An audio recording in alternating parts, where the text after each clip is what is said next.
Hello po mga boss. Kumusta po kayong lahat? Shout out po sa ating mga viewers at mga subscriber. So ngayon mga boss, nandito po tayo sa aming silihan at bibigyan ko kayo mga boss ng update dito sa aming siling Taiwan. So ito na siya mga boss ngayon oh. Ito yung sili namin oh. 6 months after transplanting. So ito na siya ngayon oh. Patangkad pa sa akin. Kaya lang yung nakabagsak at mabigat yung bunga. So malinis pa ito mga boss, wala pa rin siya lapnos at ayun o, nagbagong anyo na siya.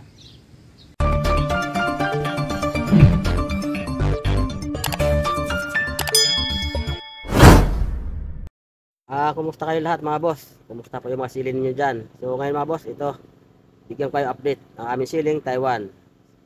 6 months after transplanting, so ito buhay na buhay pa siya. Pero bago tayo patuloy mga boss, mayroon tayong comment na sasagutin. Ito mga boss yung tanong ng isa natin viewers oh. Ito mga boss yung sabi sa natin viewers, walang available sa amin na Pegasus boss, then Agrimic, ano pwedeng gamitin? So yan ang tanong ng isa natin viewers.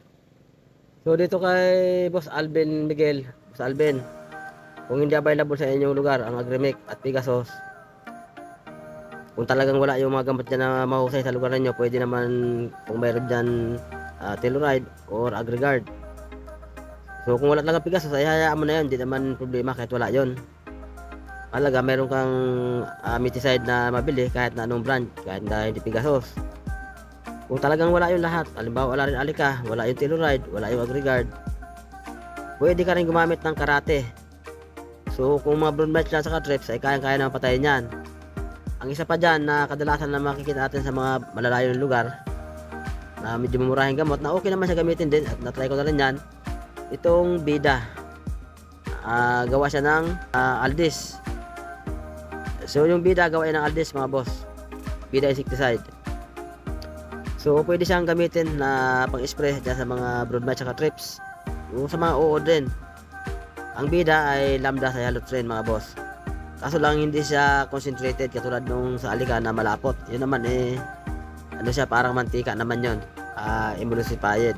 Hindi siya concentrated. Pero okay naman yan mga boss, nakakapatay rin yan ng mga insekto. Yun dyan kay boss natin na Alvin na nagtatanong boss. Sana nasagot yung tanong mo. Huwag mo hanapin kung talagang wala sa mga lugar ninyo, sa inyong lugar yung nasabing mga brand na sinasabi mo. Hindi naman problema. Kung wala yon, kung mayroon Telluride, o pwede Telluride, o kaya Agrigard, o Alika, o kung talagang wala yung lahat na yon, ay pwede na karate, o kaya yung Bida insecticide. So yan po sa Alvin ha, sana ay nasagot na yung tanong ninyo.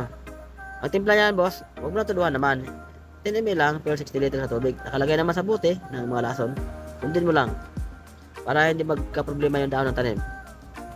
Ngayon kung talagang heavy infested, pwede ka magdagdag hanggang 15 ml kung talagang heavy infested yung tanim nyo, talagang grabe na pangulot. So yan boss Alvin ha, salamat sa inyong panonood at pagtanong. Sana ang tanong niyo ay nasagot na, at doon sa iba pang magtatanong, yan ang sagot mga boss. Pwede yan mga boss, kahit yung mumurahin na insecticide, kaya naman pumatay ang broadmatch yan. Kahit yung karate lang, kaya naman, natry ko na rin yan dati. Ngayon kung pwede rin po yung kutitso, pwede nyo rin i-spray, miticide pa rin yan. Ngayon kung talagang wala lahat yan, ay pwede ka na mag-online sa Shopee at Lazada ka na bumili bossing. Kaya lang medyo mahal yan mga boss sa mga lason na bilanggit mo ang brand. So yan mga bossing. So ngayon mga boss, itong iikot ako dito mga boss sa silya namin at bigyan kayo mga boss ng update ha. Ito mga boss yung silya namin na Red Hot F1. So 6 months after transplanting, ito na siya mga boss nagbagong anyo na siya. Dati kasi nanilaw yung dahon niyan nung nagbagyo ng pipito noon. Pinargani boss pa yung pataba na malakas, nagdilawan, naglagas. So ngayon ayan nagpalit na ng dahon at patindi na ang bagong bunga, yun ang malalaki na. So nagpapahinaglan lang na naman kami ng bagong bunga niya mga bossing. Siguro hanggang katapusan nito siguro ng December, baka bago New Year, baka mag-harvest na naman kami dito. Pero dito mga boss, tuloy-tuloy yung pag-harvest namin, kaso walang konti-konti.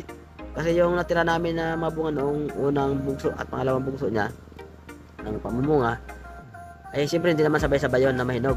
So hanggang ngayon nag-harvest pa rin naman kami, konti-konti lang, hindi katulad nung una na nakabugso talaga yung pitas. Tulad hapon, nagpitas naman ako dito, yung mga nahinog. Halang okay na rin kahit konti-konti kasi nga mahal naman mga boss, yung sili ngayon. So sangitan, hindi ako nagkamali, 400 yata may git 450 o hanggang 500 yata ang ano, farm gate. So ay wala din mga boss kasi bawat araw yan nagbabago naman. So dito naman sa palengke na namin, dito lang ako nagbibenta kasi nga konti lang naman sili namin na ibibenta. So nabibili naman sa amin ito ng 300. So okay na rin. Minsan 280, 250. Hindi pa rin yung mga boss. Kasi malayo rin sa amin mga boss yung sangitan. So yung mga boss, ito siya mga boss oh. 6 months after transplanting, tingnan nyo mga boss oh. Malinis pa mga boss ha, walang lapnos. At ang tatangkad na ito mga bossing, ayun tingnan nyo ilalim mo. Eh nakalubog na po ako dyan mga bossing. Ang lalaki ng kahoy na oh. Diba? Malaga dyan mga boss, eh wala talaga siya lapnos, malinis. Nung nag-live kami noon, last na live namin dito, may nakuha ko siyang bunga noon eh. Pinakita ko pa sa camera noon. So yun lang yun, tsaka wala naman ng ano. Hindi naman dumami. Ilang spray lang kami ng fungicide, tapos yun wala naman. Pagka mag-harvest ulit, mayroon naman pa isa-isa. So spray lang mga boss. Mga ano, ang huli namin dito ginamit na fungicide, yung ano, group 11 plus group 3. Yung Ortega Top. Kasi dalawa mga boss yung ano niya, yung active ingredients. So abangan nyo lang mga boss ha, i-share ko sa inyo pa yung ano, yung iba pang group ng mga fungicide para mabasta yung pag ano nyo, pag-spray. Para yung mga sili nyo hindi tatamaan ng lapnos. Tulad yung ngayon ako, mga bossing, nakapagigigil yung sili. Eh napakamahal, meron ka lang ngayon 4 na bundle o 40 kilos. Sabihin mo ng 400 1 kilo. Pwede kalaki na noon. Kung meron kang 40 kilos o 400, meron ka palang 100 kilos na sili Taiwan ngayon, kung 400 ay di 40,000. Kung meron ka naman 5 bundle o 50 kilos, so 20,000 mga boss. Ganun kamahal ang sili. Kaya ako, yung kapwa natin na tinamaan lapnos mga boss, nakakahinayang pero walang magawa at hindi na nakontrol. Ito sa akin mga bossing, ayun mga boss oh. Malinis yan mga boss, walang ano yan, walang tama ng lapnos yan. Yan, hindi lang ako agad nakapag bigay sa inyo mga boss ang update at naku, ilagnat pa ako mga bossing at sobrang lakas ng hangin sa amin, malamig nga. Eh kanina nga nagbibideo ako, medyo ano pa ako, parang nanghihina pa ako. So kailangan mag-video para yung mga nagko-comment at tatanong sa atin sila eh balta natin. So ito na siya mga boss ha, ang redot ipa namin 6 months after transplanting. So ayan na siya mga boss, buhay na buhay. Maraming bunga, maraming bulaklak. Yan mga boss ang resulta ng Magic Foliar. So doon sa mga boss natin na nahiwaga ng Magic Foliar, nandiyan mga boss. Ilagay ko sa description ng video ito ang link ng video na yun ng Magic Foliar na yun. Ako, pag yun ay mabasa subukan nyo. Masabi nyo sarili talaga nyo na ito na wakas. Talagang ang bunga na sili nyo eh maglalakihan, mabigat at ang lapnos eh talagang ano, kontrolado. Patulad ito sa akin mga boss oh. Ayun oh, yung mga boss, ang dami bunga. Ang lalaki ng bunga pero ano pa yung mga boss, mura pa yan. Tingin ko dyan mga ano pa yan eh. Kasi halos 1 month yung ano, yung isang yung bunga ng sili bago siya mahinog eh, mula pagka bulaklak eh. Yung start to parang ano to siya eh. Parang November 25 yata ito nag-start siya na mag-ano ng bago bunga. So siguro to bago Pasko at bago taon, mag-harvest kami dito kasi ayun magulang na ng ibang bunga, kulay ano na. Building na siya, matigas na yan. Yan mga boss ha, sa mga boss natin na nagtatanong kung masarap yung sili namin mga bossing, ito na yun no. Ayan, ganda mga boss. Buhay na buhay ang sili namin, walang lapnos ang bunga. Tuloy lang mga boss ang pataba namin dito ha. Noon kasi nagdilawan daw nito eh. Paano ay nag-ulan ng ulan nung panay bagyo. Tuloy-tuloy, yung bagyo nun sunod eh.